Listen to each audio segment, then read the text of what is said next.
영국인 작가 J.K. 롤링이 지은 판타지 소설 해리포터는 67개 언어로 번역되어 약 5억 부가 판매된 세계적 베스트셀러로 2001년 워너 브라더스에 의해 전편이 영화로도 제작되었는데 소설과 영화의 수입이 총 8조 원에 달했다는 것도 놀라웠지만 롤링의 순탄치 않았던 과거의 삶이 새롭게 조명되면서 화제가 되었다.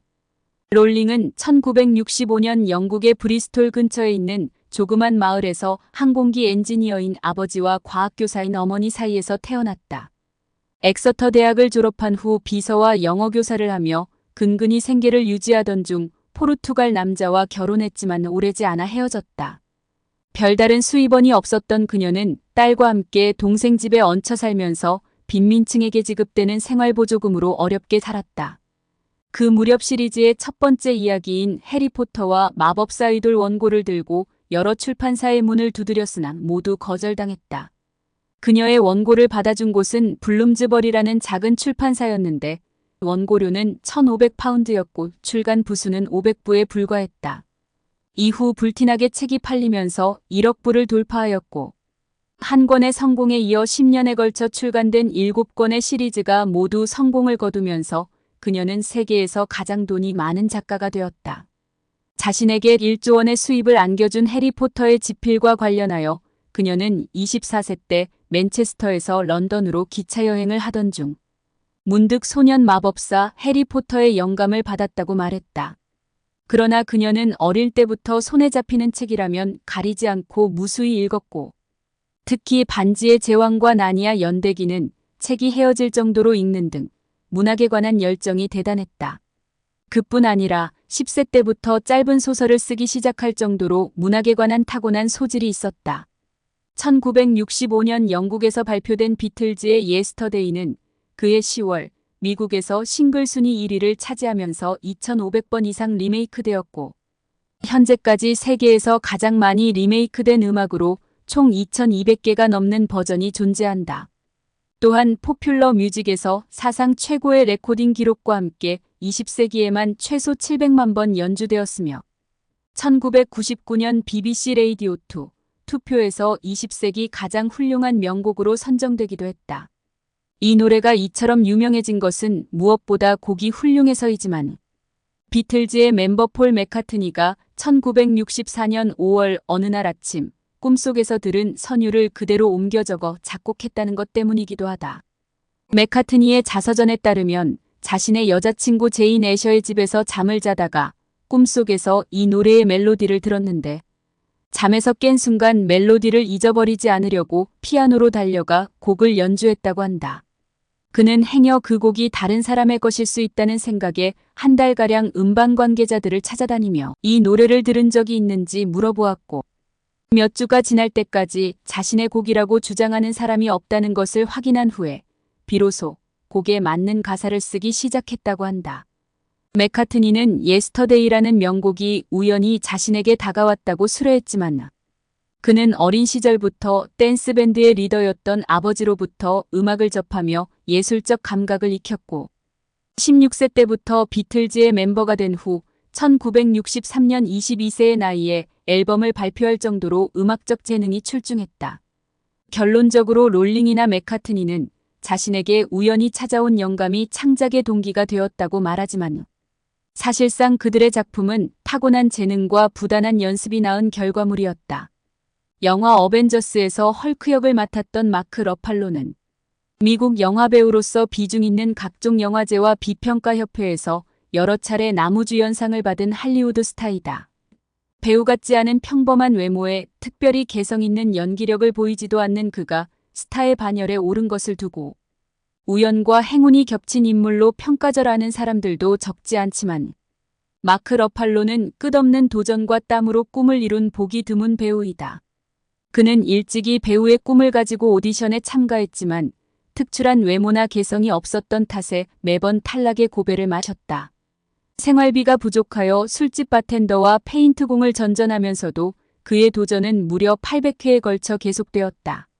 이따금 보잘것없는 단역이 들어왔지만 그는 실망하지 않고 반복된 연습을 통해 자신이 맡은 배역을 완벽하게 연기했다. 차츰 배우로서 인정받기 시작하던 무렵 뇌종양을 진단받고 10시간에 이르는 대수술을 받았으며 후유증으로 얼굴 근육이 마비되고 한쪽 귀의 청력을 잃었지만 끈질긴 재활운동을 통해 얼굴 근육을 되찾은 후 다시 연기에 나섰다. 사소한 배역에도 최선을 다하는 그의 모습은 영화 종사자들에게 호감을 주었고 2012년 그의 열정과 성실성을 높이 평가한 세계적인 영화사 마블 제작진에 의해 어벤져스의 헐크 역이 제안되었다. 천금 같은 기회를 잡은 그는 헐크라는 괴물이 내면에 살고 있는 배너 박사 역할을 완벽히 소화하였고 어벤져스가 공전의 흥행을 거두면서 스타덤에 올랐다. 역사상 가장 영향력 있는 수학자이자 과학자였던 아이작 뉴턴은 만유인력의 법칙뿐 아니라 운동의 3가지 법칙을 만들었고 반사망원경의 제작과 미적분학을 발달시키는 등 수많은 업적을 남겼다. 그와 관련하여 가장 많이 알려진 일화는 사과가 떨어지는 것을 보고 만유인력의 법칙을 발견했다는 것인데 천재는 단순한 자연현상에서도 의미심장한 영감을 얻는다는 사례로 지금도 많이 인용되고 있다. 그러나 만유인력의 법칙이라는 이 위대한 원리는 어느 날 우연히 떨어지는 사과를 보고 발견한 것이 아니라 뉴턴이 코페르니쿠스의 지동설이나 케플러의 행성운행의 법칙 등 행성에 관한 수많은 성과물을 오랫동안 연구하여 밝혀낸 노력의 산물이었다.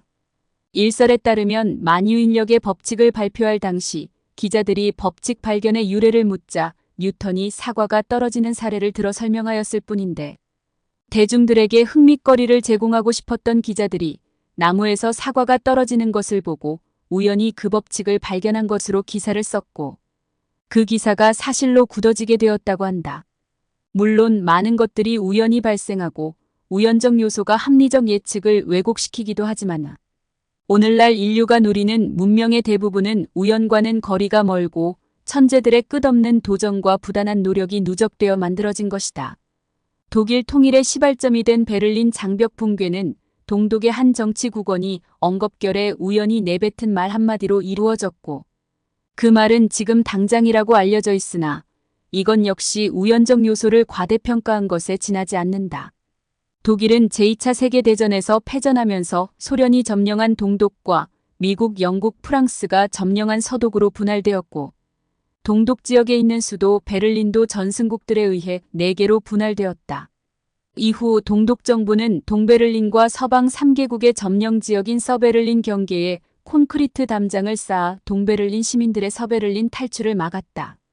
서베를린으로 가는 길이 봉쇄된 동독 주민들은 주로 헝가리와 오스트리아를 통해 서독으로 탈출했는데 1989년 5월 헝가리가 오스트리아와 접해 있는 국경 철조망을 철거하면서 이 경로를 통해 동독을 탈출하는 사람들이 늘어나기 시작했고 9월에는 헝가리가 오스트리아와의 국경을 개방하고 동독 주민의 출국 여행을 허용하면서 9월 말까지 3만 명 이상의 동독 주민이 서독으로 탈출했다. 가을에 접어들면서 동독 주민들은 여행의 자유를 요구하는 시위를 벌이기 시작했고 급기야 시위대 규모가 100만 명을 넘어서자 당황한 동독 당국은 여행의 자유를 보장하기로 방침을 정하고 11월 9일 기자회견을 열었다. 이 자리에서 사회주의 통일당 공보담당 비서였던 샤보브스키는 베를린 장벽을 포함한 모든 국경 통과 지점에서 출국을 인정한다고 발표했다. 11월 10일부터 여행 허가에 관한 출국 규제를 완화한다는 내용을 잘못 발표한 것이다. 이때 한 기자가 언제부터 발효하는가? 라고 묻자 세부 사항을 몰랐던 샤보브스키는 자료를 뒤적이며 머뭇거리다가 즉흥적으로 내가 알기로는 지금부터라고 대답했다.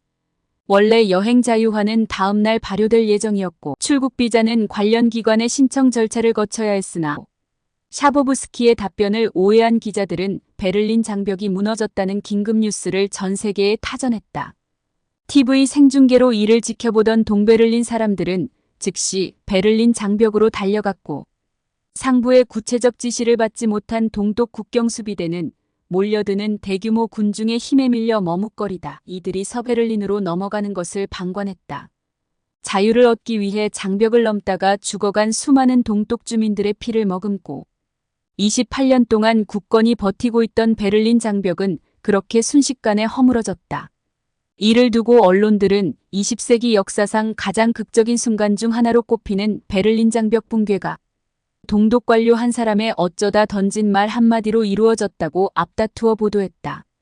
그러나 베를린 장벽의 붕괴가 어찌 한 사람의 우연한 말 때문에 이루어졌다고 말할 수 있겠는가. 독일의 통일은 분단을 극복하려는 동서독 국민의 뜨거운 염원을 바탕으로 유능한 역대 서독 총리들의 지속적인 동방정책과 서방 국가를 대상으로 한 끈질긴 설득이 있었기에 가능했던 사건이었다. 좋은 성적을 거둔 스포츠 선수들이 인터뷰에서 종종 운이 좋았다는 말을 하지만 단순히 운이 좋아 그런 성적을 거두었다고 믿는 사람이 얼마나 될까? 경험적으로 볼 때 우연히 얻어지는 것들은 가치가 없는 것이거나 설령 가치가 있더라도 오래 머물지 않는다. 영국의 역사학자 에드워드 칸은 우연으로 취급된 것은 우연이 아닌 필연이다라는 말을 남겼다. 필연이 가끔 우연의 옷을 입고 나타날 뿐 세상에 그냥 만들어지는 것은 거의 없다.